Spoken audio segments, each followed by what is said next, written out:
Hello, everyone. I am very, very excited about our next guest on the Path 11 podcast. It is probably one of the most interesting stories I have ever heard in my entire life. We are going to be speaking to the Freedom Alchemist, also known as Tammy De Mirza. She specializes in creating the alchemy of setting people free and creating the relationship you want to stay on with yourself and others. As an internationally sought after speaker, author, and intuitive, she helps individuals from all creeds and professions to stop running, start clarifying, and break through fears, protective mechanisms, judgment, shames, regrets, and the self-confidence needed to get the love that you want. She has served over 4,000 clients and has learned from some of the world's leading experts, and she uses her own method, the Tammy De Mirza Method, to help people live blissfully. I also had the opportunity to read her book, The Inmate and the Medium, and holy cow, do I have questions for her. So Tammy, I would like to welcome you to the Path 11 podcast. Thank you so much. And to all of your listeners, hello, welcome. Yes, welcome. We had to reschedule this a couple of times. So I was telling you before we kind of got on air, I read this probably about a month ago, but I kind of bookmarked some pages and, just have some questions to ask about your extraordinary story of really being stripped of everything and having to lean into your trust of God and, the universe, and in the process, falling in love with an inmate. Mm-hmm. And, so hopefully we could talk about soul contracts as well. Mm-hmm. And now, here you are doing this amazing work and, helping all of these people just really get to the core root of what needs to heal. Right. So I don't even know where to begin, but maybe you can start off a little bit. If you can give our listeners just a little bit of a taste of this synopsis of, your journey and where it has taken you up until today, that would be great. And then I'm going to ask you some questions from the book because there were just so many things very profound for me that I was really thank you so much for sharing that, April. It was an extraordinary and the most horrific journey you could possibly imagine, of literally going into the prison system as an intuitive, trusting people that I met, finding somebody that was like a Bernie Madoff that approached me. But I had been asked by Spirit, I had been asking myself, I was saying, God, bring me a teacher, bring me a mentor. I want that for me. And I tried 2 people and they didn't work out. They were angry and they were mad and they were jealous and they were telling me, you can't do this, you can't do that, you can't do this, trying to put me in a box. And I was like, this feels like Southern Baptist to me. So I ran from both of them. And so I was asking for that teacher. And then one day I heard, and this is actually in the book, we have a school for you. Do you want it? And I said, yes. And then I heard, are you sure it's going to be one of the most difficult schools you've ever heard of? Yes, I want it. And then I heard again, are you sure the worst thing you've ever gone through, the most horrific thing you can imagine, you've never read about this from anybody else, are you sure you want it? And I said, yes. And as soon as I said yes, which a lot of people don't realize that we formally need answers, Spirit, we need to say yes or no to certain things. Then once I did that, April, then the path began. And the path was a very good one, but a very bad one. And I became homeless. And I fell in love with the illusion of what the inmate thought he was. And he apologized for that a couple of years ago on my birthday and just said, I'm sorry, I really thought that I was spiritual. And I said, I know, but I forgave you years ago. It's okay. So the journey was one of really fulfilling my curriculum.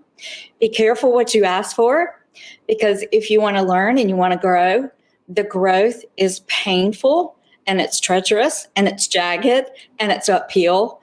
But the rewards and where I am now and the fact that I overcame homelessness, and now I have not since 5 years ago, once I overcame financial woes or almost falling off the cliff again and again and losing everything again.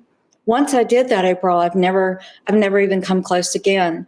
I've learned alchemy. I've learned the game that we're playing here, and I've learned how to play it. So that's a lot of what I do with my clients.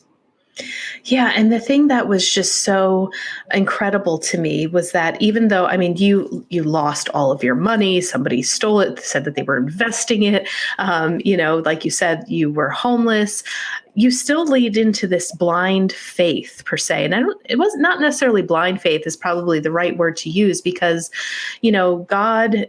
And I don't know if that's the right word to use either, but God was kind of showing up in your life enough, providing you enough synchronicities to kind of trust this, even though you were stripped of everything. And I think that was one of the bookmarks that I had in here that I found really remarkable about, God kind of saying to you that as long as you kind of lose everything of the physical, all that you really have is to rely on me and follow me. And that was just so powerful. It is. And I will tell you that many days, I would wake up feeling sorry for myself, feeling like a victim, wondering why this was happening to me, even though I knew why it was happening. I knew about this goal. And I was experiencing miracles. I really was experiencing real alchemy, creating something from nothing. I was still in pain. I was still working through the emotional trauma, which is underneath the surface. So I would wake up with a heaviness and I would be crying, feeling sorry for myself. But I had this inherent knowing, April, that if I didn't get in alignment within hours, I was not going to eat. I knew what this journey was like for me. I knew that I really wanted to contribute to humanity. And I knew a lot about the spiritual laws and the lessons and the curriculum and the reason that we're here.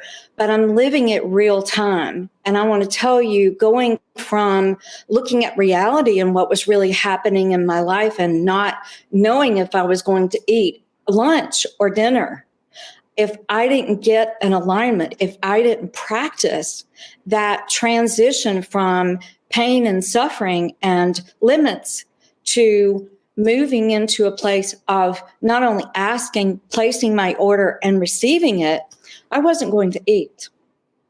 That starkness of that journey, I actually had my daughter and my best friend say to me, I know what you're doing. I know the journey you're doing. I know it's mastery, but I don't ever want to go through mastery to have to learn what you're learning. And I'm like, I don't either, but I asked for this. And it's a matter of no matter what the people that are listening to us today are in, no matter what you have unconsciously created, no matter what your curriculum is, no matter what predicaments you find yourself in, they're just predicaments.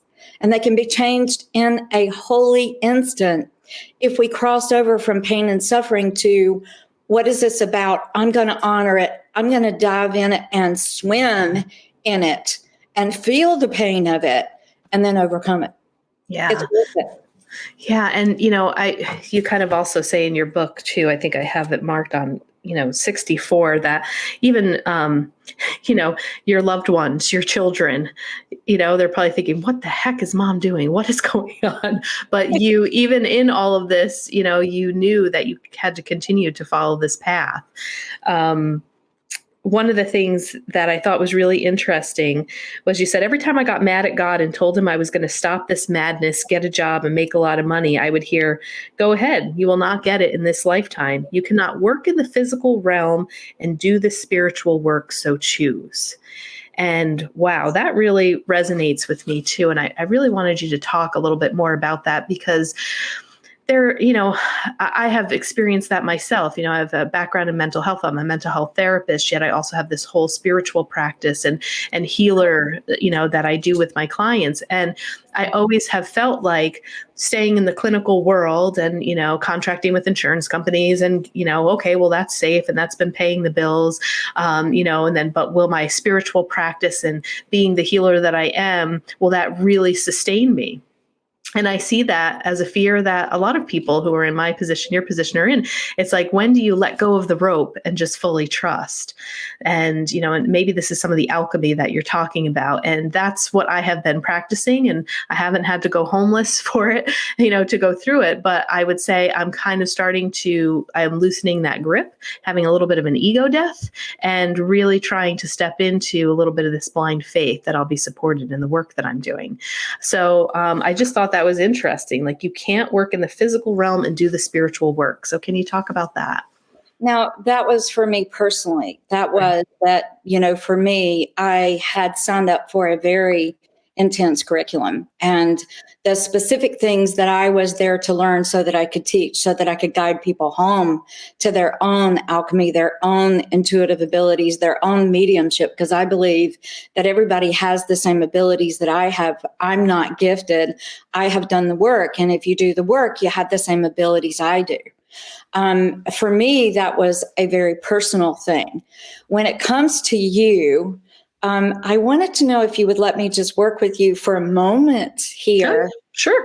Get some clarity. One of the things that I offer is a 6-week program that's really mentoring, and it's called Confusion to Clarity. And what it does is it helps you clarify. I say that my job as a medium, as an intuitive, as an author, as a speaker, as a spiritual guide, really my work is to reveal the truth about you, what you're really doing, not what you think you're doing, but what you're really doing. And then you can choose from an empowered state. So some of the questions that I would ask you if I were working with you right now is, April, what is your heart calling? What is it that you want to do? There's the confusion. I think the heart calling is definitely to be of service. I get really happy and excited when I am doing energy work that I do on people and touching them and able to access other dimensions to help facilitate their healing. That I know is my calling. Okay, so I'm just going to tell you what I read your spirit, your soul said to me, and you just tell me if this resonates. Okay. I don't know exactly who I am or how to use my power. I have seen quite a few things manifest. I don't know how the energy comes through me. I don't know the source of it, but I know people have been moved. They've been healed. They've been emotionally healed. The physical follows suit from that, but I don't know how to own it. I don't know how to step in that and say, I am that magic presence. I am that healer. I am that energy conduit. You move from not really knowing, not having the clarity, then you move to the transition of, and what I would offer for you and everyone else who is listening today is to say to God, universe, source, I am presence. To me, it's love. I don't care how you say it. For me, I call it God because I was raised in church from the time that I was 13 on. But I would say, God, show me who I am so that I can say yes. That's beautiful. I love that. It's very simple. Yeah. Who I am so that I can say yes. You already know that you have abilities that you haven't tapped into. I want to tell you that as soon as, before we even started this interview, as soon as I saw you, I went, I want to put you in my lap. I just want to hold you. I love you already. It's so beautiful, your light, your presence. But it's almost like you're fragmented from it, like pieces are here and here and here, and you haven't put the puzzle together. And most people don't realize that God and the universe are requiring, say yes, and I'll guide you there. Say yes, and I'll show you the path. Say yes, and I'll show you what your abilities are. And April, this is something that surprises everybody. But you didn't just come in gifted.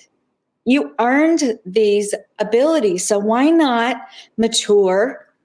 Come to a stage of maturation of understanding what your abilities are and then stepping into that power. And then you're just standing here in the I am presence and people find you around the world. I don't solicit. I don't really market. People find me around the world, and it's because I am love. And if you are ready, you will find me and you will hire me, because there's a spiritual contract that you and I have, and it's beautiful that way. Yeah, I would say that all resonates. I mean, I think the fragmented part of myself, and I'm actually in 2 weeks going to be starting a mediumship training, because I again have those abilities, but they're not fine tuned, and I haven't been trained per se. But I don't really know how to turn it on or turn it off. And the fragmented part, with maybe what you're picking up on too, is that I feel like, okay, I'm going to learn this skill. All right, I'm going to learn Reiki. I'm a Reiki master teacher. Okay, now I'm going to learn esoteric healing. And now I'm learning this healing modality. And then I'm learning this. And then I have my clinical background of being able to help people with the mind. But it's like, but then who am I? Like, I just feel like I keep trying new things and, love this and resonate with this and move towards that. But I think ultimately, what probably everyone is striving for is really how to, like you said, with the alchemy, I feel that divine presence. I know it is within me. I do feel like it does come, but where is it coming from, like you said? But to really bottle it up inside, to have it all just come from me, as opposed to feeling like I have to reach out to something and bring it in, and then that will heal, as opposed to know that the energy is already there. Like, it's so, I can intellectualize it so much, but I think it's really being in that state of being to feel it. I think it's natural, because as an older soul, you want to grow, and you know that you're the perpetual student. So for me, being the teacher, I know that I'm equally the student. So I'm hungry. I did the same thing you did. I became a Reiki master. I went to this person. I went to this healer. I went to this medium. I went to that medium. I didn't realize that I was a medium. I didn't realize that I actually knew more than they did already. And I wasn't studying the books. I couldn't find the information in the books. This is where private mentoring and training really is helpful, because the person is able, and this is a lot of what I do, especially in my life transformation, where I'm with you for 3 to 5 days. Oh my God, you want a quantum leap? Go into something like that, where we're really digging in, going into the garden of your life and saying, you got this pattern and it started here when you were 5 and this conversation happened. I can give those details. I can remotely view the past and then tell you the correlation of how it's come into the future, what it does, what your mindset is, what you think, what you put on your toast that morning for breakfast, who called you, what was said, what you thought when you were on your way to an appointment with me or whatever. Having that intuitive ability, plus knowing the spiritual laws, knowing the game that we're playing, is like having the complete picture. At some point, what I have seen a lot with my specific clients is that at some point we have to stop going to the books and just go direct. And when we go direct is when it really starts. It never looks like what we think that school is going to look like, or that curriculum. We never really think that we're enough. We never really think that we're getting it. Even in the midst of everything that I went through with that book, which was 6 years of my life, even going through that, even having the miracles, I still was questioning me. So if you are questioning yourself, and that is the energy within you, no matter who you go to, unless they're able to say, stop questioning yourself, I see that you're doing it, let me show you who you are, then you're just trying to feed something that you know is a need, therefore perpetuating the need. Does that make sense? Mm-hmm. At some point, those of us that are spiritual teachers, if the spiritual teacher is not teaching you about you, what your abilities are, what your personality is, how you use this, because I teach mediumship, I teach people how to get rid of disincarnate beings, entities. I teach all sorts of things. But if you're not learning not just the spiritual laws or techniques, but you're not integrating yourself into that practice, then it's fragmented. Does that make sense? Okay. Yep. Mm-hmm. Because you can get a teacher, like you can get Deepak Chopra and Dr. Wayne Dyer when he was alive, and Marianne Williamson, and so many of these people that know the laws, But if they aren't incorporating you, your personality, how you function, whether or not you have a good sense of humor, whether or not you're fun, if they're not incorporated private things, then it's not as relative. It's hard to make that segue. So to give you an example of this, yesterday I was working with the client and I said, you are becoming Shira. And she went, oh my God, she was my idol when I was young. And I said, well, but of course, we're only going to give you in a session what relates to you personally that's private.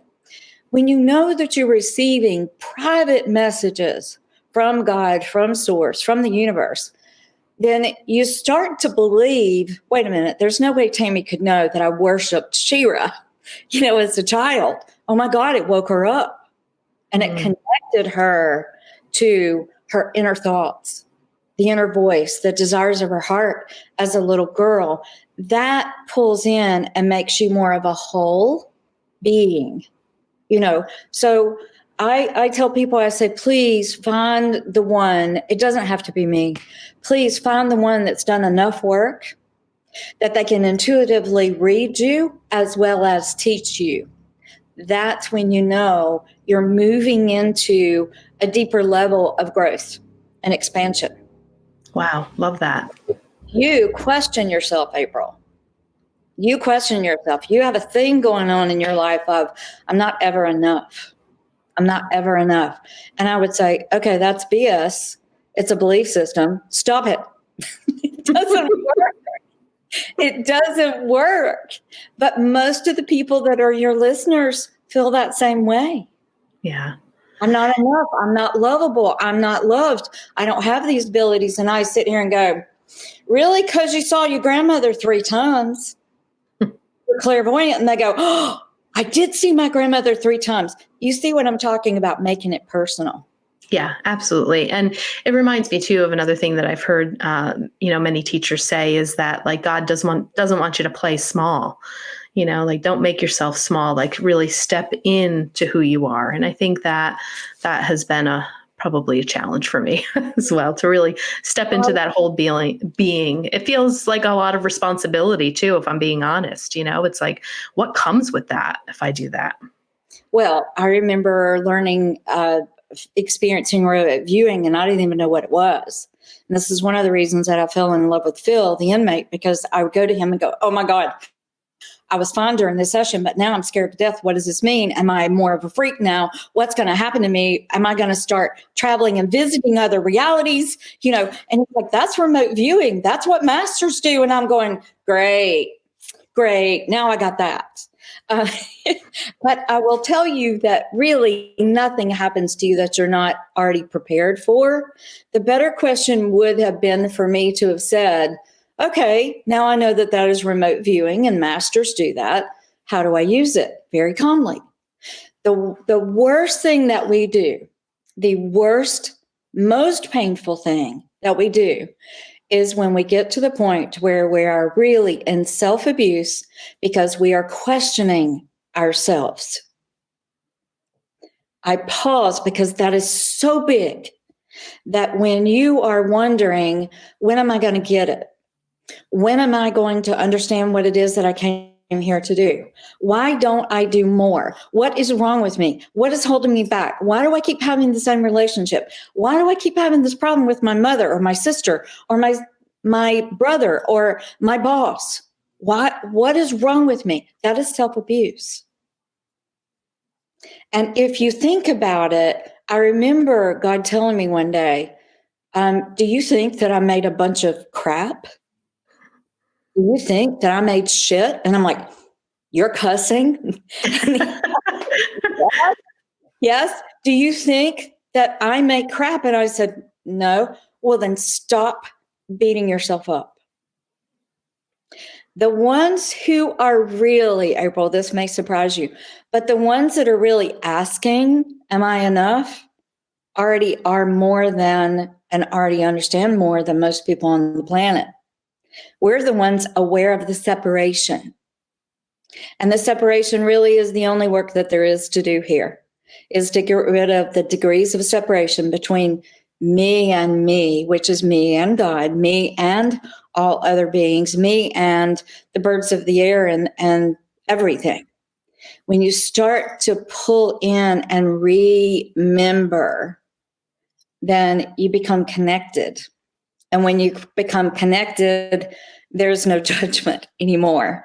There's only love. And for me, seeing people where they are, I just go, oh, wow, the highest good in me sees the journey of you.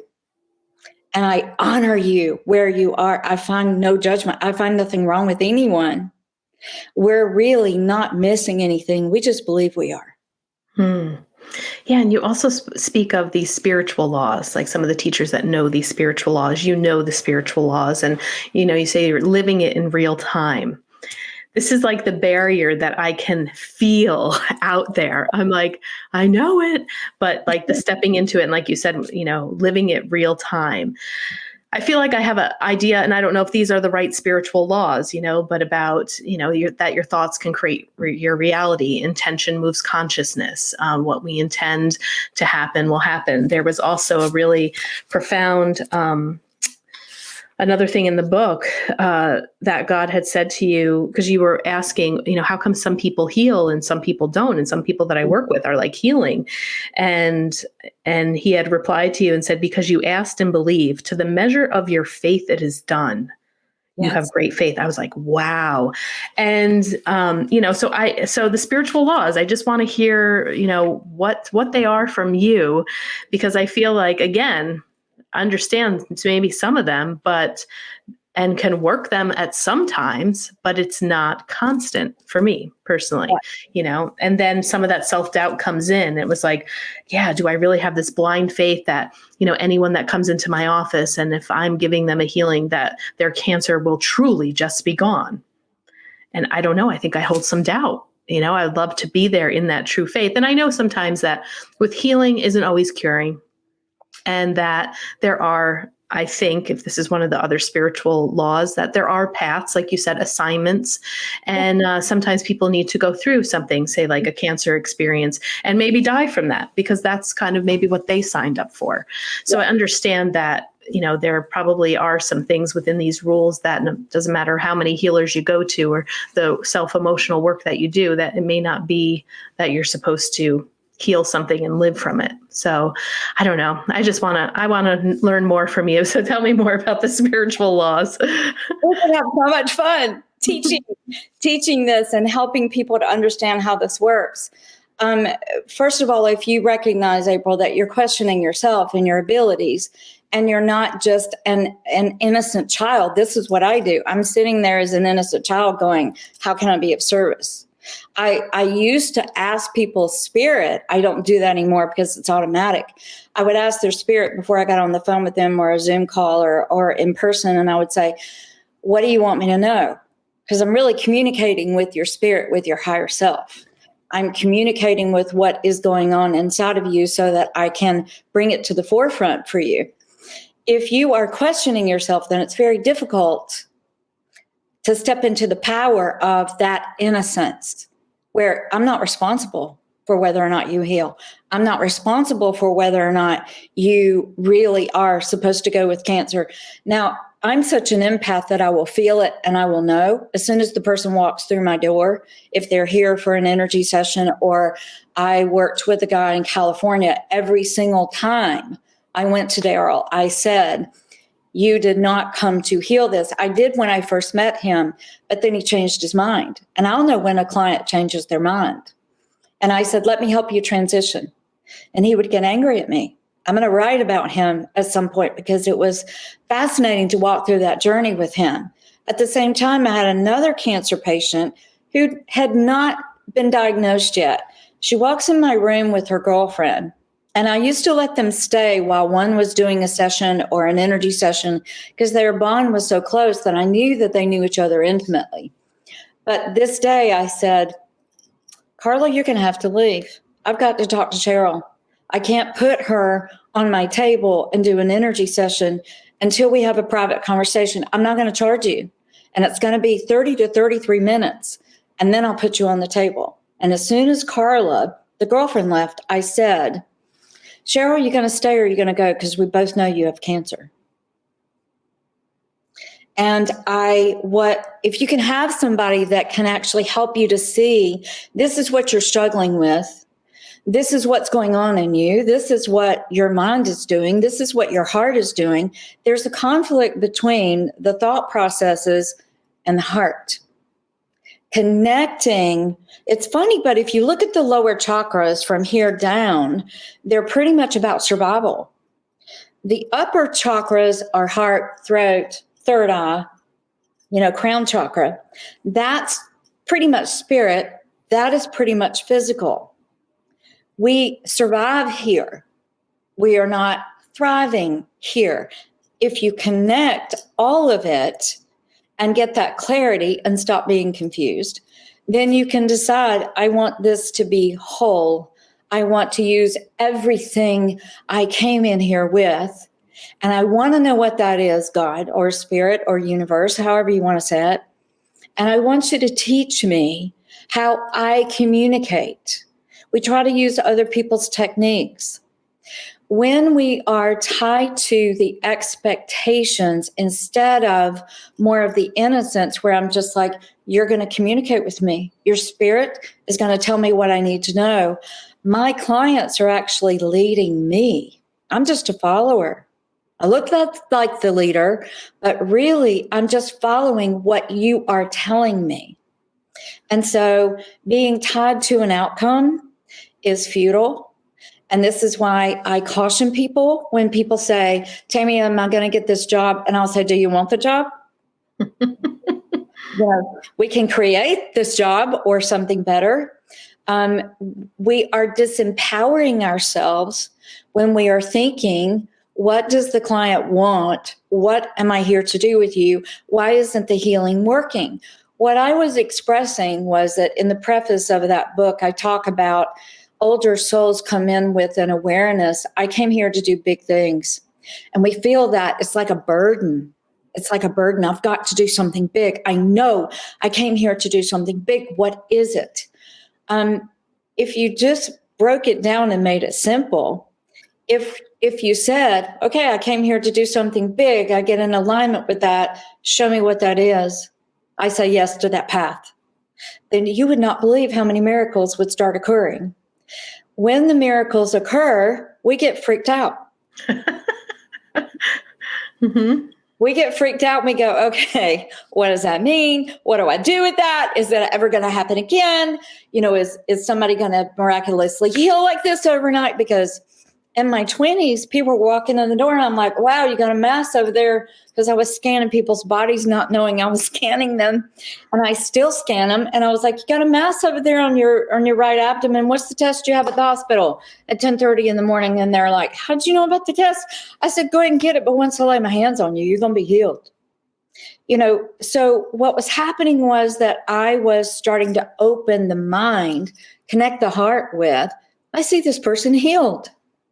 If I see them healed and they don't want to be healed, they like being a victim, they asked for the cancer, they created the cancer, and they are going to continue to feed the cancer. The way to get rid of cancer is to starve it. Cancer feeds off of fear energy and sugar. It does. So if you want to get rid of the cancer, one of the things that I did with Daryl was to work with him one day, and it took me 8 hours. I'm not kidding. 8 hours one day to teach him that every single thing that he thought of was about cancer. Because the laws of attraction, whatsoever you focus upon, you create. You mentioned something that is mastery level knowledge, and you don't even know it, that the intention energy is the projection with which something is created. If I have an intention that I want to work with people, I want to be of service, but I really want to find out who I am, and I want to know if this is real, then how valuable is that going to be for a client? But if I just sit and go, I want to be of service, and therefore I am, find me, come to me, then you're not tied. You're not tethered. You're not interjecting anything in it other than love energy. You see the innocence of that? Yeah, I do. And it kind of feels like when you say like your client is leading you, that you're really just a facilitator. That's it. That's it. And there's not that pressure necessarily to perform or to be the healer or to fill some sort of expectation that maybe the people are coming to you for. You're just kind of seeing them and being the facilitator. And, when you talk about being in that alignment, it reminds me a little bit of the principles in this esoteric healing that I was studying about, where they say personality and soul coming into an alignment, because the soul is your biggest cheerleader. It knows what you want. And it's the personality. If the personality isn't in alignment with the soul, then you're not letting the soul lead. Yes. And sometimes the personality or the ego or, whatever that is that kicks us out of that alignment.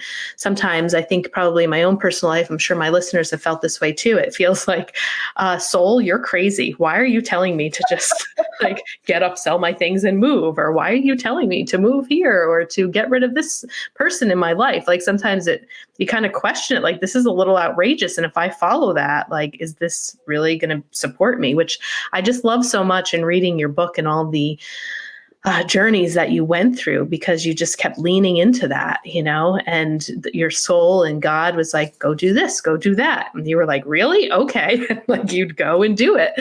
And sometimes I feel like when my soul will challenge me or say some things, I've been a lot better following it over the past couple of years. And it's become like a game and very fun, kind of how your book plays out too. It's like, okay, this sounds really crazy and other people aren't going to understand why I'm doing it, but the soul does it. And I think one of the things that stuck with me probably from another teaching that had happened was that when the personality and soul doesn't necessarily come into alignment, that's where you can kind of gunk up your energy, or that's where like the flat tire or the car accident comes in, or that's where the stuff in the health starts to manifest, because you're not living that soul-centered life. And like you said, it's like we are here to do something. Everybody has a purpose. Yep. Everybody, came in for some curriculum, as you say. And I think half of it is just us getting out of our own way.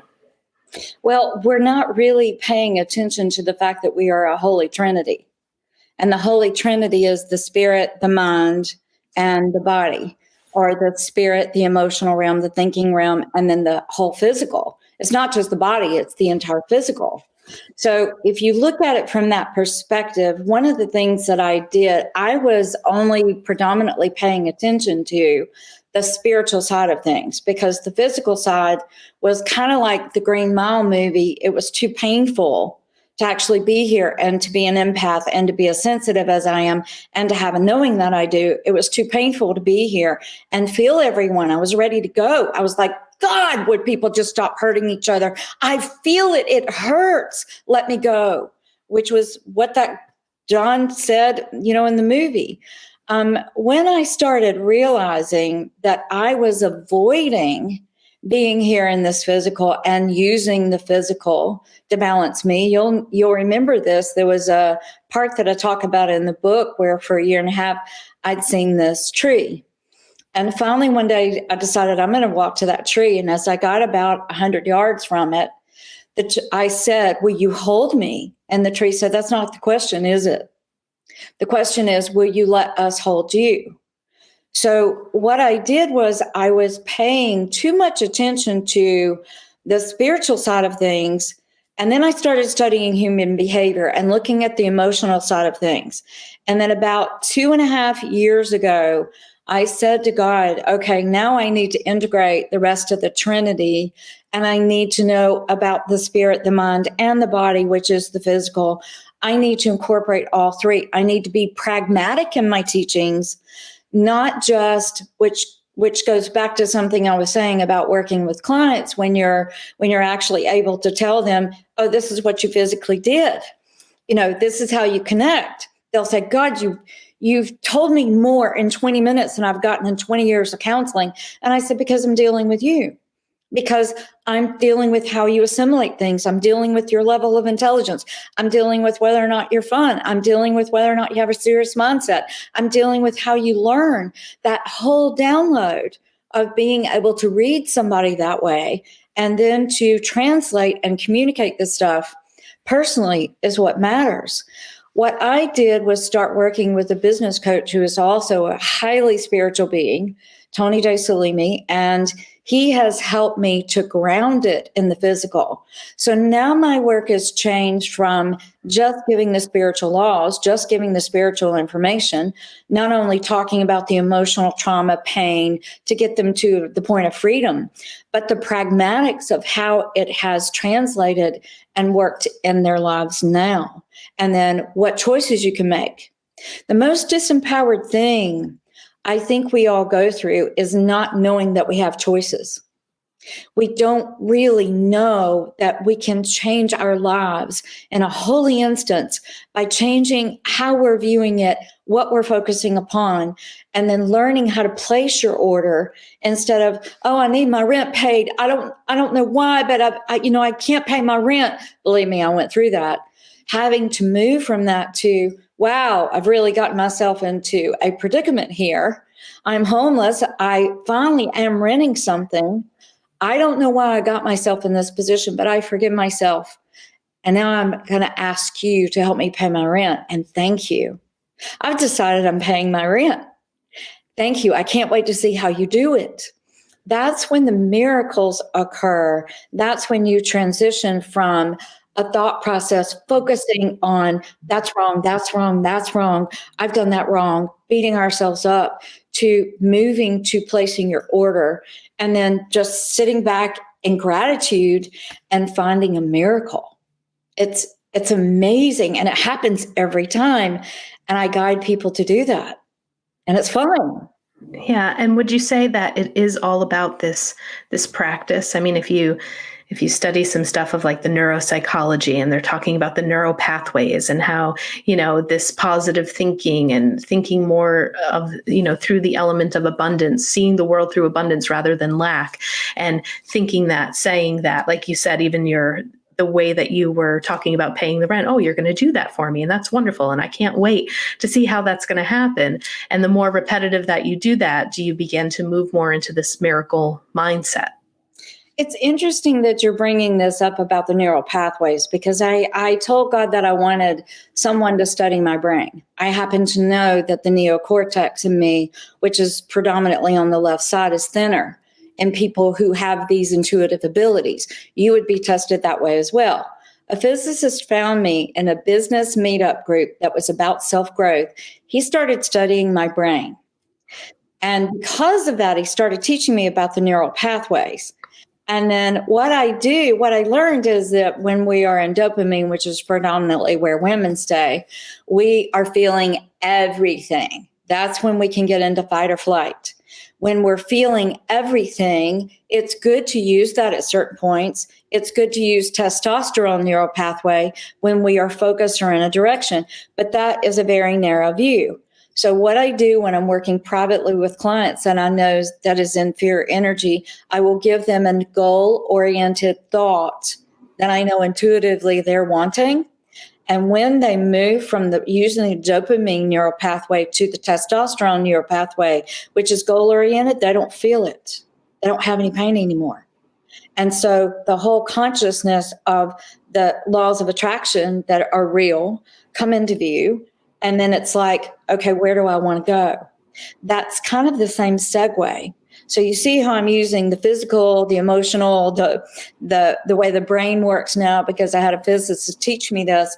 It's fascinating when you can put all of that together and then take one of those skill sets or tools that I've learned from studying from so many people and go, this one will work for you.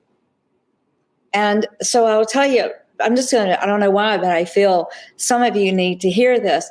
When your mind is racing, when your mind is getting out of control, when you're spinning and you're in fear energy and you really don't have answers, I would love to spend time, but I don't have the time to talk about love energy and fear energy, what it looks like, what it feels like, what the psychology is of it, how it feels to the body. But when you're in heaviness, when you're in fear energy, when you're feeling everything, and you're not looking at a goal, you're not looking at where you want to go, then you're running on a hamster wheel. And what I would say is there's a little saying that I give my clients that's quite powerful. And it is this, and you say it 3 times, and then you count backwards 10 to 1. And the mind, it's like you erase the board. Because a lot of times I'll say, you're on the chalkboard, stay on the chalkboard, try and figure this out by yourself, or ask me questions and I'll tell you what is coming up for you. But this saying is powerful. I command my spirit to take the thoughts in my head and put them in my heart. I command my spirit to take the thoughts in my head and put them in my heart. I command my spirit to take the thoughts in my head and put them in my heart. 10, 9, 8, 7, 6, 5, 4, 3, 2, 1. And then sit for a second, and it's like everything is clean and there's a blank slate. That is a way for somebody to really connect with the heart energy. What does the heart want? And April, for you, what does your heart want? What is it that if you could do anything you could do, what would that thing be? And I will tell you what is so odd, because my clients will come to me and say, I want to be clairvoyant. I want to be clairaudient. I want to be like you. And I'm like, are you kidding? You're already like me. Why don't I just show you how you use it? I have a 5 senses class on my website that's only $4.99. And it was a master class. And I'm teaching people about the 5 senses. And then I went around the room and said, do you know what your top 3 are? Let me show you what your top 3 are. It's beautiful. And that helps you to know, oh, wow, I do use the 5 senses to communicate. And the main one that I use is feeling. You know, once you start self-identifying, then you can actually use the spiritual laws and spiritual principles, such as the laws of attraction, the laws of duality, which is polarity. There is an equal and opposite to everything. You get a great lover. That great lover is going to be as bad as he is good, or she. If you understand, I'm going to experience a positive and negative. I'm going to experience duality. I'm going to experience the extreme contrast. This is why I don't get upset over politics or anything else. I'm like, oh, they're good and they're bad. I'm good and I'm bad. You're good and you're bad. Let's get over feeling that we have to be perfect or that anybody else has to be perfect, because we're never all one. We're never all one way. We are both. We are here as spiritual beings having human experiences. We are in training. We are in the growth. We are going to fall. We're going to bust our mouths. We're going to bruise ourselves. We're going to bruise other people. And then you just get up and go, I'm sorry. I'm sorry. I'm in training. And will you forgive me? And I'm moving on. We forget to forgive ourselves. Mm-hmm. Gosh, you have given us so much. I was writing stuff down left and right. This is probably one podcast that I am going to re-listen to over and over again. And when you said that, I command the spirit to take my thoughts and place them in my heart. Just hearing that, I felt it. Yes. What a shift, to just, I'm a very visual person too. And to like see that and then to drop into the heart, that was beautiful. I have a group tonight and I'm going to share that with them. Yes. Yeah. And I also really love, the takeaway of, God, show me who I am so I can say yes. Yes. That's beautiful. So I know, like you said, careful what you wish for. There's a part of it I have to say, it's like, when I read your book and, thinking about working with you too, it's like, gosh, am I really ready? Am I really ready? It's kind of like, you kind of want to be this and step into that power. And then it's like, oh, am I really ready for what I'm going to get? But that's the fun of it. Yes, you are. You know it. Yeah. Yeah. Well, Tammy, thank you so much. This was wonderful and awesome. And, before we let you go, can you let my audience know, like, what you do offer? What do you have on your website? Are you teaching classes? Do you still work one-on-one with people? What are you offering to others? Well, thank you so much, April. I have quite a few things right now. I do teach classes. There are some really cheap master classes on my site that are just impact. I'm giving some of that away almost for free because I know that people are hungry. I'm on YouTube. I'm on social media. My website is tammydemirza.com. There is an area where it says grow with me. under Grow With Me, you'll see what I do one-on-one. I do energy sessions. I'm very cautious about saying that I'm a healer. A medium is a healer. I want you to know that. Okay. We're here to do spiritual work. You're already a healer, but what is other people's concept of a healer is? Healing could be 50,000 things. Healing was helping Daryl transition in peace. It's, if this is what your path is, let me help you do that. I even talk about a lady in the book that I helped to transition. She came to me for healing, but I said, no, you're not, you're lying. You want to find out what's stuck in you that's making you not go yet. And then she passed 6 weeks later. So it's, what I do is one-on-ones where I do private sessions, and then I do mentoring. And then the mentoring is 6 weeks, and it's once a week. That accountability, that, I know that I'm going to meet with Tammy next week, so I'm going to, things pop up. You really don't have to prepare to work with me, because as soon as you commit, all of a sudden it's like the universe goes, hey, this one said yes, we're saying yes, we're going to start bringing things up for you. It's spontaneous. The mentoring gets into the daily life. Then there is the life transformation. And I just came back from working with a couple that was ready for divorce. There was abuse, there was name calling, there was all kinds of issues, there was negativity, there was fear energy, and now they're good. And I worked with them for 13 days straight. So the life transformation, I market, or I say that I do it for 3 days, but you can do it for as long as you want to. And at your location, I was in their home. I was watching what was going on in the dynamics in the home, and then gently going, when this happened last night, can I tell you the deeper thing of what this is? Can I show you what this is actually doing to your family if you say this? And then setting boundaries. Using the pragmatic ways of, this boundary needs to be set. This line does not need to be crossed anymore. If you do this, there's going to be punishment. I will tell you that this guy, the husband, was so belligerent that at some point, I finally, after 3 days, I said, okay, we're going to do something new. And he said, what? And I said, I'm going to charge you $50 for every time you cuss at me or every time you raise your voice at me in anger. Because now that you know you can't abuse your wife, now you're pointing all of that anger to me. Within 24 hours, I'd made $1,050. But guess what? He stopped cussing me out. He stopped projecting the anger, and now he's not doing it to her. So sometimes it's just getting into the nitty-gritty of your life and going, what can I do? And how can I show you, for me, how can I show you what you're doing? Because if you know what you're doing, you're not going to do that anymore. Mm-hmm. Powerful stuff, Tammy. I have a feeling I'll be reaching out to you. So much. I would be honored to be of assistance in any way to you or your listeners. Yes, thank you. Well, we have great listeners. I can't tell you how many guests have emailed me and said, thank you so much for the opportunity. Your guests who listen to me have contacted me. Thank you so much. So I feel like our listeners are ready to work.